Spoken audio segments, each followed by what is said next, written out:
नमस्कार, प्रणाम। कैसे हैं आप लोग? मैं बहुत ही अच्छा हूं। तो चलिए शुरू करते हैं आज का नवीन अध्याय।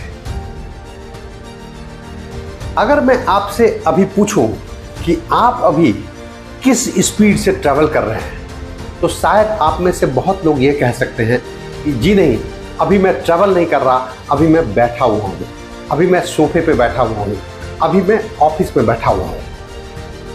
दोस्तों, इस समय आप करीब 1,00,000 किलोमीटर पर आवर की स्पीड से ट्रैवल कर रहे हैं। जी हां दोस्तों, आपने बिल्कुल सही सुना। इस समय आप करीब 1,00,000 किलोमीटर प्रति घंटे की स्पीड से ट्रैवल कर रहे हैं। हमारी पृथ्वी जो सूर्य के चारों ओर 365 दिन में एक चक्कर लगाती है, उस समय हमारी पृथ्वी का स्पीड, अर्थ का स्पीड 1,07,200 किलोमीटर प्रति घंटे होता है।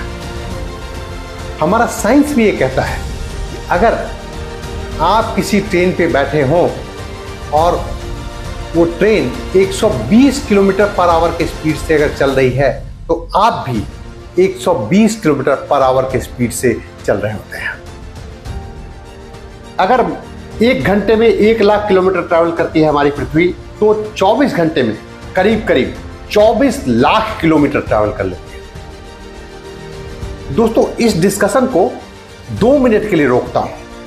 एक आदमी चलते चलते जंगल में भटक गया। उसे बाहर निकलने का कोई रास्ता नहीं मिल रहा था, बहुत थक गया था। थक हार के किसी पेड़ के नीचे जाके बैठ गया और उसने सोचा कि बहुत प्यास लग रही है, अगर कहीं पानी का इंतजाम हो जाता तो बहुत अच्छा होता। उसने जैसे ही यह सोचा, देखा बगल में एक पानी का झरना बह रहा था।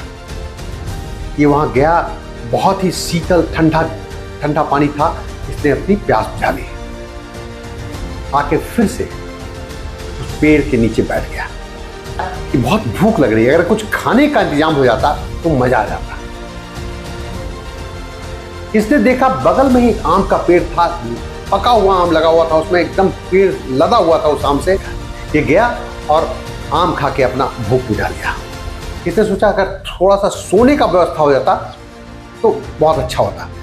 इसने देखा बगल में एक लस ग्रीन घास का मैदान, एकदम नीट एंड क्लीन था। वहां ये गया और वहां पे सो गया।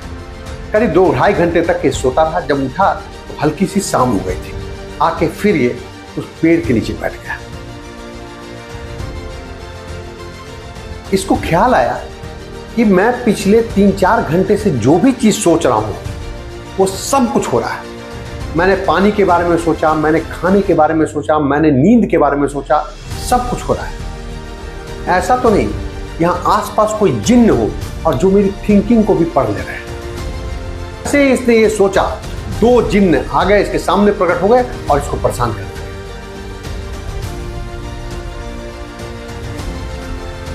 अब इसके मन में एक ख्याल आया, शायद ये जिन्न मुझे अब मार देंगे। जिन्न ने उस आदमी को मार दिया। कल्प वृक्ष। वो व्यक्ति उस समय कल्प वृक्ष के नीचे बैठा था।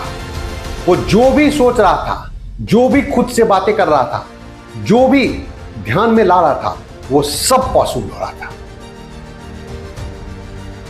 कल्प वृक्ष एक ऐसा वृक्ष होता है जिसके नीचे बैठ के जो भी सोचा जाए, जिस भी चीज की कल्पना की जाए, जो भी चीज मांगा जाए, वो सच हो जाता है।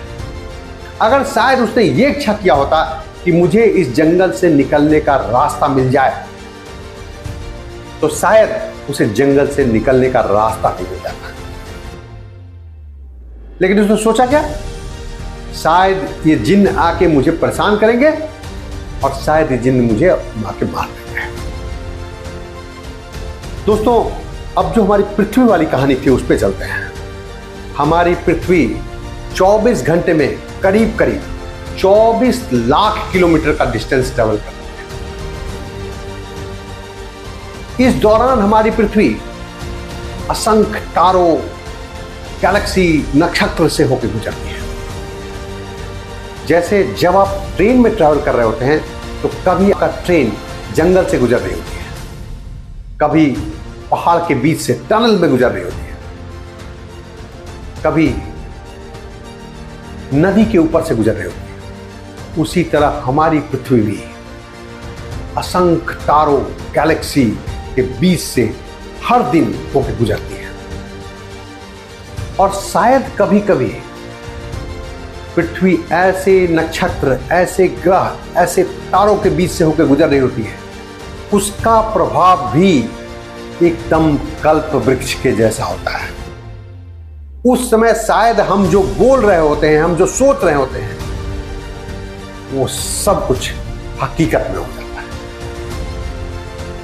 आपको याद है, हमारे बड़े बुजुर्ग, हमारे पूर्वज भी ये बात बराबर हम लोगों को कहते थे, कभी कभी वाणी पे माता सरस्वती का वास होता है। उस समय आप जो भी बोलते हैं, जो भी कहते हैं, वो एकदम सच हो जाता है। तो अगली बार जब आप कुछ सोच रहे हो, कुछ बोल रहे हो या खुद से बात कर रहे हो, इस बात को एक बार याद जरूर कर लीजिएगा कि शायद इस समय हमारी पृथ्वी उन नक्षत्र, उन तारों के बीच से गुजर रही है। मैं जैसा सोचने वाला हूं, मैं जैसा बोलने वाला हूं, वो शायद सच होने वाला है। Thank you very much. अपना बेहद ख्याल रखिए एंड कीप अपग्रेडिंग योरसेल्फ। मिलते हैं कल शाम 6:30 बजे एक नवीन अध्याय के साथ।